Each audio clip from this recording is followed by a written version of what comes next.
en este canal son responsabilidad de las personas que los expresan, por lo tanto, no comprometen la línea editorial del canal. Teleamiga Internacional, transformando vidas.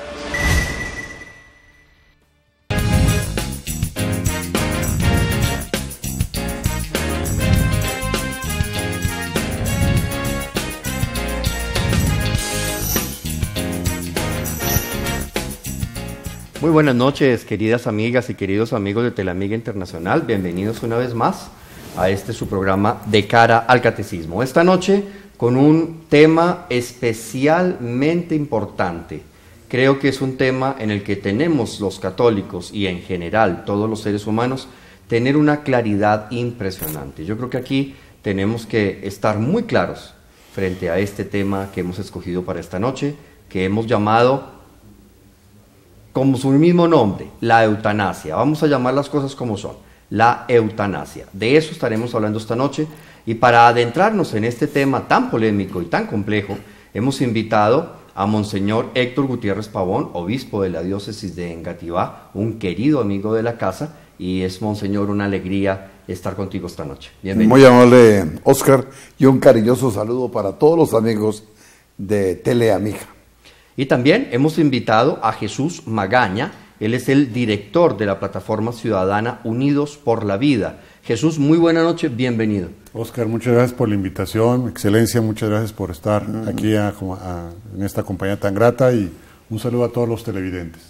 Bueno, y sin más, entramos en materia. El tema es bien complejo, el tema es bastante polémico, la eutanasia, Monseñor. Y quisiera iniciar con una pregunta básica para ubicar a nuestros televidentes. ¿Qué es la eutanasia? Voy a responder con dos afirmaciones. La primera relacionada con tu pregunta, la segunda no. Voy a empezar con lo segundo. Yo sé que en la historia de la humanidad hemos vivido momentos de eutanasia, ciertamente, que es matar, es quitar la vida. Pero hoy día, últimamente, la eutanasia responde a un fenómeno que se llama cultura de la muerte. En este momento la vida no nos interesa, y no nos interesa desde el momento de su gestación hasta el final de la vida. Quien está a favor del aborto debe estar también a favor de la eutanasia. Quien está a favor de destruir la naturaleza dentro de una mala ecología necesariamente tiene que estar a favor de la eutanasia. Pues bien, con base en esta realidad, la eutanasia es un comportamiento que lleva al hombre a matar, a asesinar, a quitarle la vida a otra persona, aunque tenga el consentimiento, pero no tiene derecho a su primera vida. Dios me la dio, Dios me la quita. Así es, Monseñor. Y es que frente a este tema nos han querido presentar la eutanasia como algo que es más bonito, más disfrazado dentro de esta cultura de la muerte. Nos han hablado de una muerte digna, Jesús, nos han hablado de que la gente tiene derecho a morir con dignidad, y entonces la eutanasia se presenta como una gran alternativa para evitar el sufrimiento y demás. En realidad, como Monseñor lo dice en este tema, estamos frente a una cultura de la muerte, especialmente en Colombia, para sentarnos en nuestro país, pero es en el mundo entero. Especialmente, Jesús, ¿qué ha hecho que confundamos, o que se pretenda más bien, no sé bajo qué intereses, confundir la eutanasia y presentarlo bajo una muerte digna para los enfermos? Yo creo que son dos cosas que están funcionando, una de tipo pragmático, económico, y otra de tipo ideológico, digámoslo así. Estamos viviendo una época de una exacerbación del ego, del ser, del individuo, que lo lleva a pensar que no tiene límites su libertad. Entonces yo puedo hacer lo que quiera.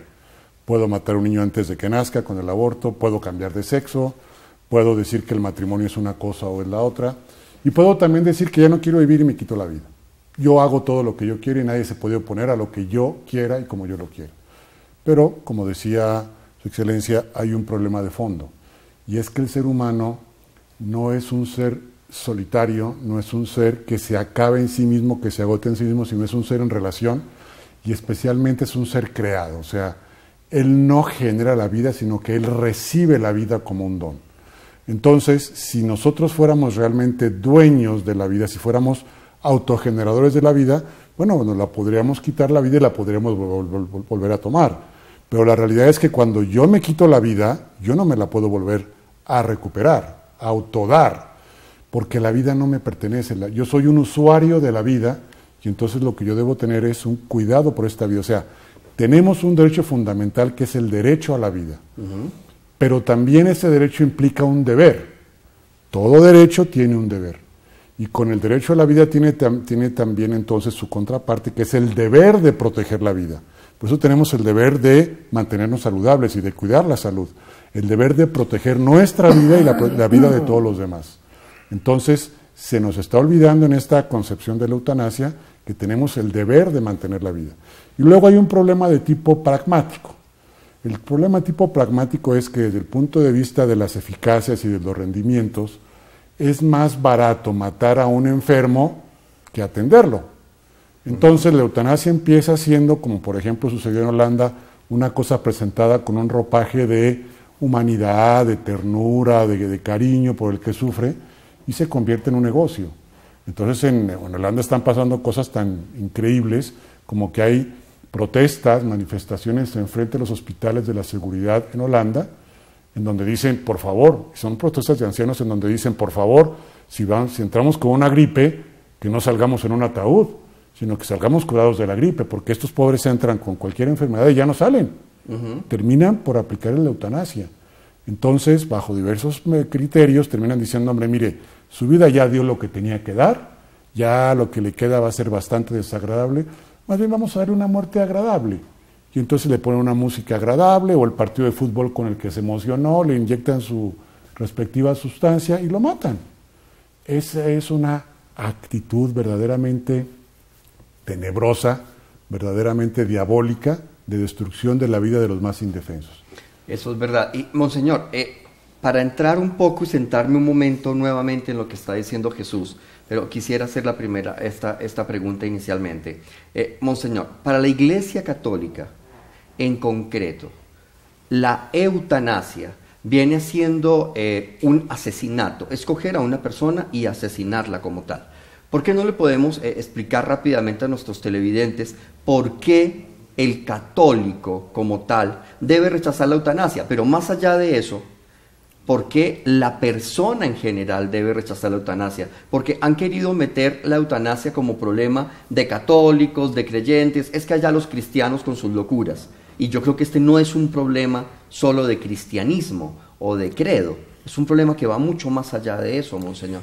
Sí, la concepción que tiene la Iglesia sobre la eutanasia es supremamente clara, porque es un tema que se ha venido estudiando de tiempo atrás y el magisterio de la Iglesia nos lo han puesto de presente en más de una ocasión, cuando toca temas de la vida, de los derechos a la vida, que no es solamente el derecho que tengo yo en relación con mi vecino, sino el derecho que tengo yo, la obligación que tengo yo para preservar mi propia vida, como tengo una obligación y un derecho para preservar la ecología. Son derechos y obligaciones. La eutanasia en la Iglesia tiene dos vertientes. Una vertiente que es directa, cuando yo aplico un medicamento o quito una medicina absolutamente indispensable para que la persona esté viva. Eso es crimen, es un asesinato, es un horno crematorio nazi, es una guerrilla, es un ajusticiamiento, eso es grave. Ya la segunda no es cuando yo no pongo un acto dirigido completamente a quitarle la vida a una persona. Así así la haya pedido, así esté enferma de gravedad, así lo que sea. No, pero esa sí la puede conservar la Iglesia. La Iglesia admite, por ejemplo, que le pongamos a un enfermo muchos elementos para controlar el dolor, cuando la Iglesia sabe que no solamente le quita el dolor, se lo disminuye, sino que también le está acortando la vida.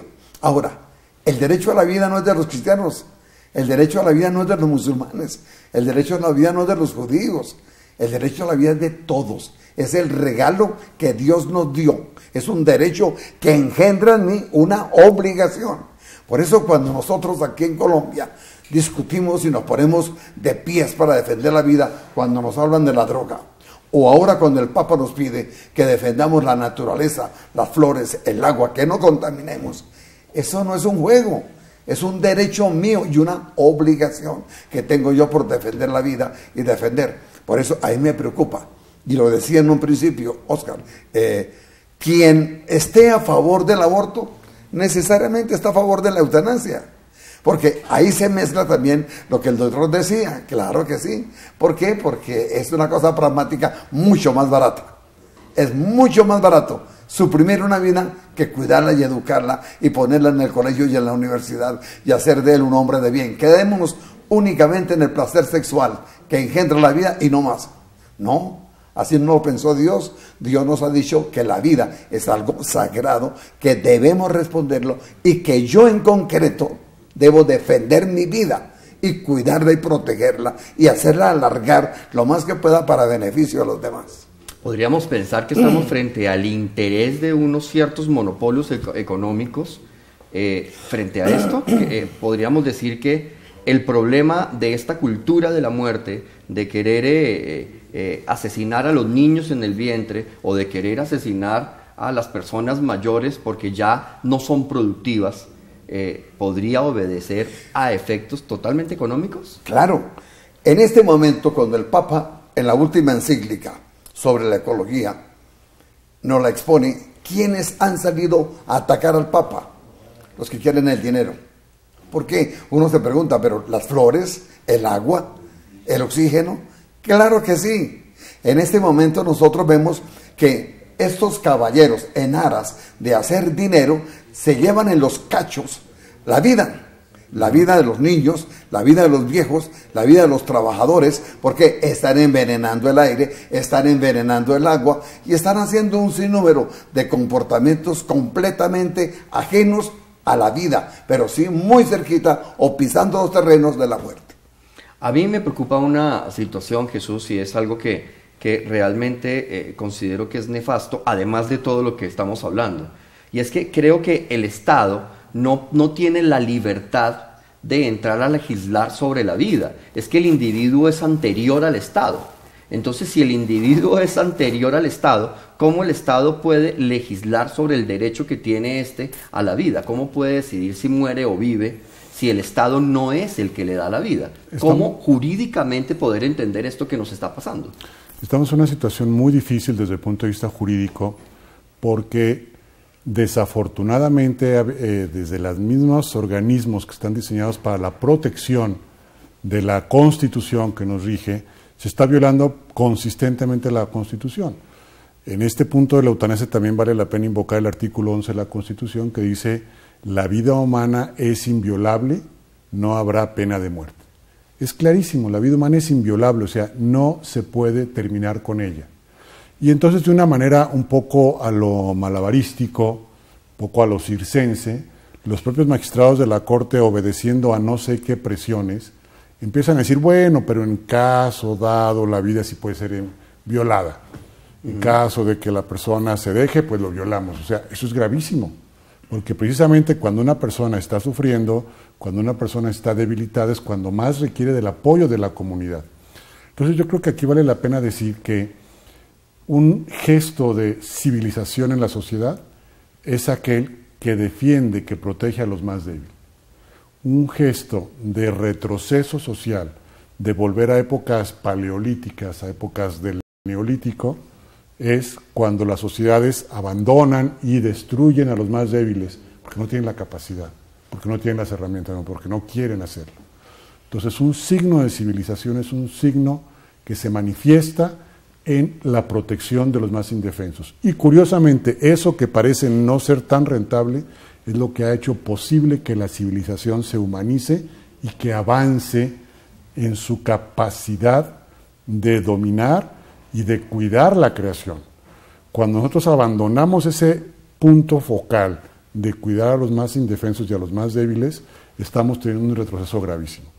Aquí vale la pena también aclarar que es, como decía su excelencia, una cosa la eutanasia y otra cosa el encarnizamiento terapéutico. O sea, la Iglesia no pide que se mantenga a toda costa una vida. Sabemos que termina y entonces en algún momento, bueno, pues si ya está el Señor con una vida artificial conectado a 5,000 máquinas, bueno, podemos desconectarle porque la vida de pronto ya se terminó, se mantiene ahí una respiración que no es real. Si desconectamos y se da la muerte, bueno, es que esa muerte tiene que llegar.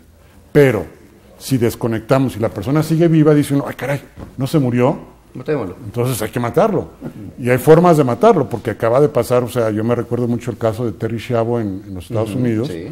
En donde esta niña estaba en un coma profundo, la desconectaron, siguió viva, y el esposo dijo, no, es que de lo que se trataba era de matarla, el ex esposo, porque ya se había separado y quería que se muriera para quedarse con el seguro de vida.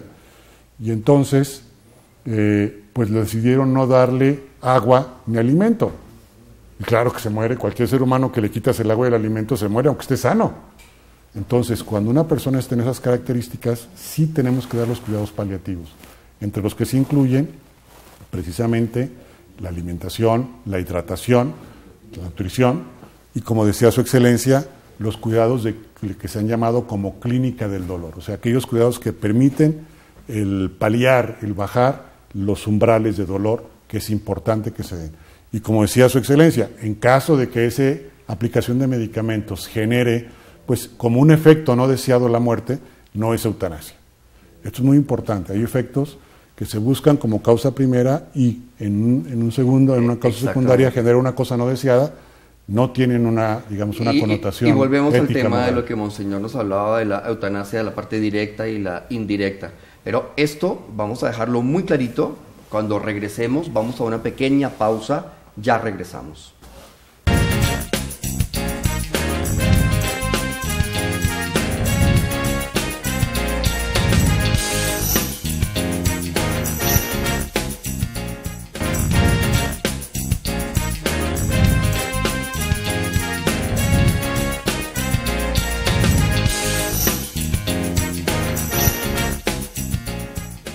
Bueno, continuamos aquí en De Cara al Catecismo, hablando esta noche de la eutanasia. Y la siguiente pregunta, creo que es bien importante realizárnosla, y es, aparentemente, aquí estamos desdibujando la realidad. Y es que estamos apareciendo como dueño de la vida una persona. Aparece como dueño de la vida la niña que quiere abortar por X o Y motivo, aparece como dueño de la vida el Estado, aparece como dueño de la vida la Corte Constitucional. ¿Quién es el dueño de la vida, Monseñor? Sí, ahí estamos completamente equivocados, y nuestros hombres de ciencia y de sabiduría en las cortes se dejaron engañar y están perdiendo los principios que aprendieron en su casa, en el colegio y en las universidades. El dueño de la vida no es el Estado. El dueño de la vida es Papá Dios. Él me la da, Él me la quita. Yo soy únicamente un administrador y debo dar cuenta de esta administración. Por consiguiente, a mí me entregan la vida y cuídela. Debo cuidarla, porque me van a pedir cuentas. Y no solamente ir hasta Dios, a mí me pide cuenta el mismo Estado. A ti te entregamos un bien, Dios te entregó un bien. ¿Dónde está? ¿Cómo lo has cuidado? ¿En qué lo malbaratas? ¿En qué estás gastando la vida? Y de nuevo, la vida le pertenece únicamente a Dios. Por consiguiente, nosotros no podemos poner en la mesa de negociación, Óscar, Jesús, no podemos poner la vida. Yo no puedo negociar la vida porque no es mía. No, yo no puedo meterme en lo que no es mío. Yo voy a negociar lo que puedo pagar. Yo puedo pagar con un carro, una bicicleta, una casa, pues la puedo negociar. Pero la vida no es mía. La vida es de Dios. Por consiguiente, yo no puedo pensar hasta que el Estado diga. El Estado no tiene por qué intervenir en algunas cosas, porque hay cosas que no son de él. Eso pertenece a la intimidad de la persona, es la que debe manejar esto. Vamos a ir rápidamente a una pequeña llamada que tenemos desde Cali. Carmen, muy buenas noches, bienvenida. Buenas noches, doctor Óscar. Para decirle que por qué el gobierno se está metiendo con decretos que no debe hacer, como es lo de la muerte, de la eutanasia, el aborto, y otras cosas como el homosexualismo que no es cosa del gobierno. En cambio, lo que deben por lo que deben de trabajar no trabajan, como es la justicia y muchas cosas más, el empleo y otras cosas, y se están metiendo en cosas que no le pertenecen a ellos sino a la iglesia, a Dios. Bueno, Carmen, así es, tú lo has dicho, tienes toda la razón, pero sin embargo quiero transmitir la pregunta tuya a nuestros invitados. Empezamos con Monseñor. Carmen, ¿Qué podemos decirle a Carmen? algo muy importante. Ahora estamos en la Copa América. ¿Qué hace que un jugador valga ante el entrenador? Que tenga casa propia, que tenga unos hijos. ¿Saben qué? Que meta goles. Esa es la razón antropológica que le da valor a un jugador. ¿Qué es lo que le está dando valor al Estado? ¿Por qué el Estado está haciendo esto? Porque tiene una antropología distinta. Al Estado no le interesa el bien de la gente, no le interesa la fe, no le interesa que somos hijos de Dios, que tenemos vida y que tenemos obligaciones. Eso no le interesa. ¿Qué le va a interesar al Estado que nos maten 30, 40 niñitos antes de nacer? Nada. ¿Qué le va a interesar al Estado el que nosotros en cualquier clínica de estas le inyectemos a una mamá una cosa letal? Nada. Entonces hay que pensar, por eso cuando se llega el momento de escoger gobernantes, hay que pensarlo muy bien porque es nuestra obligación. Después no nos podemos rasgar las vestiduras, Carmen. No, me equivoqué, por consiguiente cargue con las culpas. Pero nosotros ya nos dimos cuenta, yo no puedo por ningún motivo dejar que otros me juzguen a mí por una razón que no es mía. Yo valgo como sacerdote, yo valgo como persona, como vida. Yo no valgo porque meto o no goles. Eso le toca a otro. Jesús, ¿qué podemos decirle a Carmen? Sí, apoyar lo que decía su excelencia, y es que el gobierno se está metiendo en todo esto porque los ciudadanos lo hemos permitido. Necesitamos los ciudadanos organizarnos como ciudadanos, como grupos, como sociedad civil, y tener una palabra firme frente al Estado. El Estado, como dice su excelencia, está formado a través de las elecciones que nosotros estamos haciendo. Las elecciones que se hacen cada determinado tiempo. Ahora en octubre vienen elecciones muy importantes para alcaldes, gobernadores, diputados, concejales, etcétera. Va a ser una renovación muy importante de nuestros cuerpos de gobierno. Y es muy importante lo que señalaba su excelencia. Necesitamos pensar muy bien en quién vamos a depositar nuestro voto. Porque gran parte del problema es que nosotros nos hemos desentendido de eso y hemos elegido a personas nocivas que están destruyendo.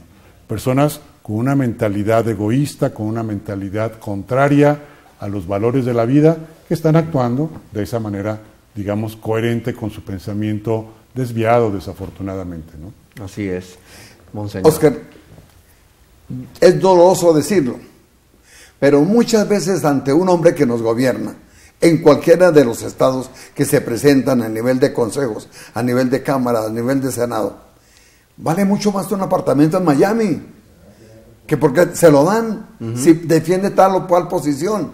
¿Y en dónde están los niños? ¿En dónde está la educación? ¿Dónde está la vida? ¿En dónde está la vida? No. Tenemos que escoger hombres de pantalones, mujeres con faldas bien puestas que defiendan la vida y no la vayan a negociar. Y es que aquí surge una pregunta que todos nos tenemos que hacer, y es: ¿hasta dónde va mi responsabilidad frente a lo que está pasando? Y esto es algo que cada uno de nosotros tenemos que hacer. Nosotros aquí en estudio, ustedes en sus casas, háganse la pregunta: ¿hasta dónde va su responsabilidad? ¿Estamos realmente haciendo las cosas bien? ¿Estamos defendiendo la vida? ¿Estamos teniendo una integridad frente al tema? ¿O simplemente nos estamos dejando ir por el vaivén de las olas? Creo que esa es una reflexión que vale la pena hacer, porque ahí hay una responsabilidad. Mire, hace pocos días celebramos todos nosotros la fiesta del Pentecostés. Eso no es únicamente una cosa de curas y de monjas y de abuelitas. No, el Pentecostés es para todos los hombres. Y en el Pentecostés recibimos al Espíritu Santo. Y el primer don que recibimos ahí, el don de sabiduría, es lo que dice Óscar. ¿Qué es primero para mí? ¿Mi mujer o un partido de fútbol? ¿Qué es más importante? ¿Mi hijo en el colegio o irme a tomar trago con los amigos? ¿Qué es más importante para mí? el tener una finca elegantísima y que mi marido se me muera, no. El don de sabiduría me dice que el 1 está antes del 2, el 3 antes del 4 y después del 2. Cada uno debe pensar y darse cuenta hasta qué punto llega su responsabilidad por defender la vida, la propia, la de su mujer, la de sus hijos, la de sus vecinos. Tenemos que defender la vida hasta el extremo. Así es. Vamos a una pequeña llamada desde Bogotá. Aló, buenas noches. Buenas noches. Berenice, bienvenida. ¿Qué nos quieres comentar? Buenas noches. En su merced quiero comentar un problema como que es muy general. Cuando los enfermos están hospitalizados y necesitan que vaya un sacerdote a darle los santos óleos y la unción de los enfermos, nunca encuentra uno quién. Bueno, ok. Monseñor. Sí, desafortunadamente, Carmen. Berenice puede estar pasando. Pero llamemos al sacerdote. El sacerdote tiene la obligación de ungir a los enfermos. Eso no es una magia. Eso no es una cosa, una embadurnadita de aceite y que la persona quedó sana. No. Cuando nosotros sacerdotes ponemos la unción de los enfermos, nosotros hacemos dos cosas importantes. La primera, darle fortaleza al enfermo para los momentos difíciles de la muerte, que son difíciles y que hay que pensarlos. Y en segundo lugar, Dios en su misericordia puede valerse del sacramento para devolverle la salud, como ha pasado muchas veces. Sí, de hecho es un sacramento de sanación. Está catalogado por el Catecismo de la Santa Madre Iglesia como sacramento de sanación. Pero, Jesús, me preocupa mucho lo que está pasando, y es que vemos un país relativamente adormecido. Nos han aprobado el tema del aborto. Bueno, sí, nos están diciendo sí, pero no es totalmente abierto, es en algunas condiciones. Ahora nos reglamenta la Corte Constitucional una sentencia que ya viene de atrás, donde nos dice, bueno, sí, la eutanasia sí, pero en algunas cosas. A mí me parece que lo que nos están haciendo es meternos la cucharada de a poquitos. Me preocupa lo que viene después. Es preocupante lo que ya tenemos ahora, y claro que esto va a ir increciendo, es como una ola, como una bola de nieve. Hoy tenemos, por ejemplo, en el tema del aborto, que Colombia es de los pocos países del mundo en donde tenemos prácticamente aborto desde el momento de la concepción hasta los 9 meses. No existe ninguna limitación, es increíble. En Estados Unidos, que es de los más liberales, hay muchas limitaciones. De hecho, hoy había una noticia que me llamó mucho la atención.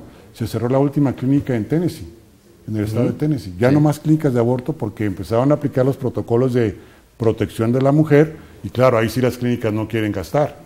Como es un negocio, cuando ya empezaron a aplicar a fondo los protocolos de salud de la mujer que se somete al aborto, nadie quiso pagar los costos y cerraron las clínicas. Ahí es donde se ve claro que lo que hay es un negocio y no le interesa a nadie la mujer. Entonces ya estamos en una situación muy triste, muy complicada, muy difícil en Colombia, que puede ir creciendo todavía a extremos más graves. Entonces definitivamente necesitamos darnos cuenta que es urgente, sumamente urgente, que nos organicemos y que comencemos a hacer acciones eficaces para que se defienda la vida. En este caso de la eutanasia es muy grave porque se va a empezar a aplicar especialmente a aquellas personas solas. Cuando hay un grupo familiar es más difícil que se pueda hacer, pero cuando la persona está sola o con muy poca compañía, es muy probable que esto de la eutanasia siga creciendo muy fuerte. Yo me remito nuevamente al ejemplo de Holanda porque es dramático. En Holanda se dio la plaga del divorcio que generó un hombre solitario. Sí, tuvo varias parejas el señor, la señora tuvo varios matrimonios, pero al final no quedó con ninguno. Y los hijos también se fueron, porque pues al final entre cambio y cambio de parejas, pues se fueron descuidando los hijos y los hijos no se sintieron con el vínculo, con ese cariño que se forma cuando hay una abnegada entrega de los padres hacia ellos. Se fueron quedando solos y hoy Holanda es un país de personas mayores, solas, abandonadas, que de repente encuentran muertas en su casa después de días, porque nadie se da cuenta que ha muerto, ni siquiera el vecino, hasta que alguien pasa por ahí y encuentra que hay un olor muy fuerte, muy feo, entra la policía y encuentran al señor que ya tenía varios días muerto ahí. Esa soledad es gravísima y es lo que está generando que la eutanasia vaya a crecer mucho más rápido.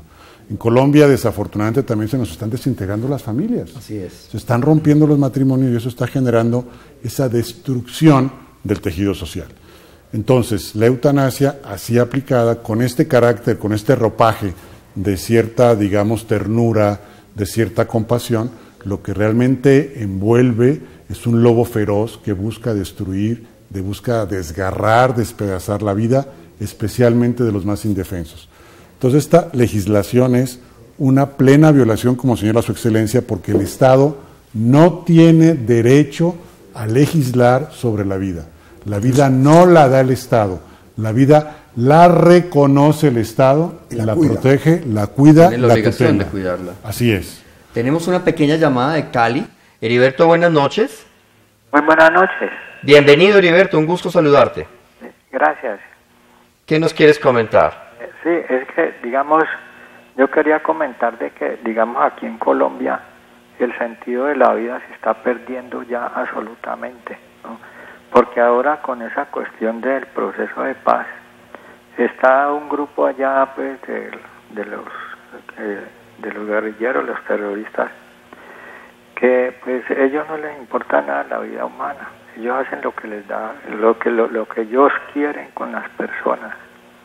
Y pues ahora el gobierno también se ha desentendido totalmente porque miramos continuamente todos los días muertos más que todo del lado de acá de los colombianos, de la gente de bien.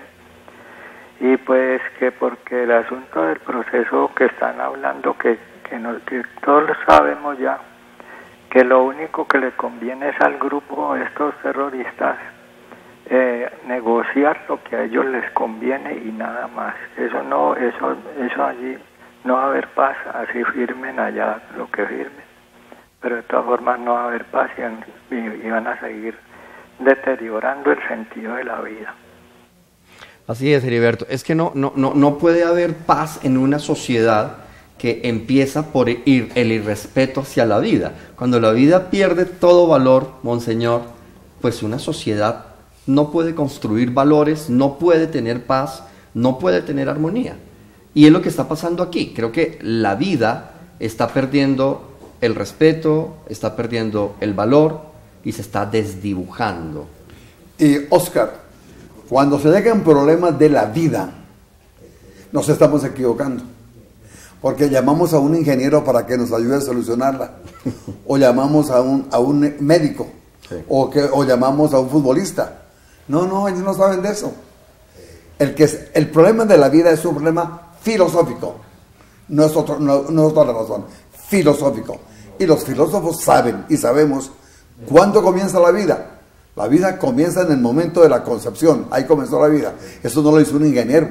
No lo puede decir un arquitecto. Nadie. Eso lo hace la filosofía y el filósofo dice, Dios da la vida en ese momento. Lo mismo cuando vamos a solucionar la vida, problemas de la vida, llamamos a un economista, entonces lo que nos cueste menos. O llamamos a otra persona que maneja otra disciplina, un arquitecto, un ingeniero, no cabemos en la casa. Estamos precisamente llamando a los arquitectos para que nos solucionen el problema de la vida, porque hay que hacer casas que quepan menos, no. Eso hay que tener cuidado. Así es, vamos a una llamadita desde Medellín. Luz Marina, muy buenas noches. Buenas noches, ¿cómo están? Bien, Luz Marina, bienvenida. Muchas gracias. Para decir algo sobre la eutanasia. Claro, adelante. Para mí la eutanasia es totalmente un asesinato. Muy maquillado, con ese nombre aparentemente elegante y como con mucha piedad, según lo hacen ver, porque pobrecita la persona está sufriendo mucho. Entonces lo hacen y es un asesinato. Es que no es otra cosa. Mentira es mentira, sea grande o pequeña, es mentira. El asesinato es asesinato, llámenlo como lo quieran llamar. Yo no estoy de acuerdo con eso, de ninguna manera. Lo que hace que en este mundo hemos sacado a Dios de nuestras vidas viene cada día peor, todo más al revés, las familias, los hogares, todo ya, el anciano, el enfermo, que no es útil a la sociedad, entonces ya hay que aplicarle la eutanasia porque ya no es útil, y así una cantidad de cosas. Y en cuanto al gobierno, no, la verdad pues es que yo, al menos yo no encuentro por quién votar, porque ofrecen una cantidad de cosas y a la final no cumplen nada. Me acuerdo cuando estaba yo pequeña que cantaban una canción que construían puentes donde no habían ríos, y eso está sucediendo. Bueno, ese era mi aporte, muchas gracias. Muchas gracias a ti, un abrazo a todos nuestros televidentes en Antioquia y en la linda ciudad de Medellín. Vamos a una pequeña pausa y ya regresamos.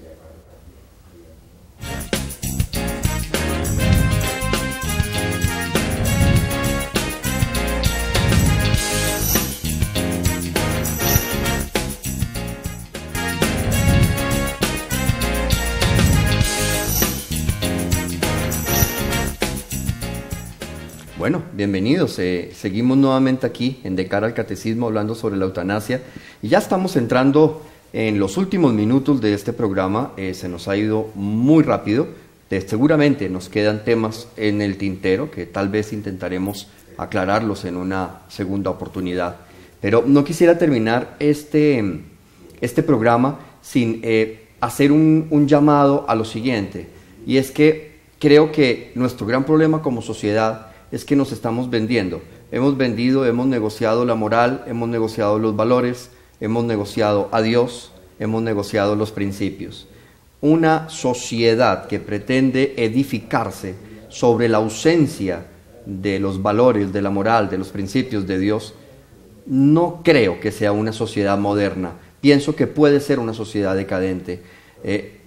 Y ahora nos quieren hacer ver que las sociedades que aprueban el aborto, que aprueban la eutanasia y demás, son sociedades modernas y pujantes. En realidad, ¿ese espejismo es tan claro, Monseñor, o realmente estamos equivocados en esa apreciación? No, realmente esa es la metodología que están empleando.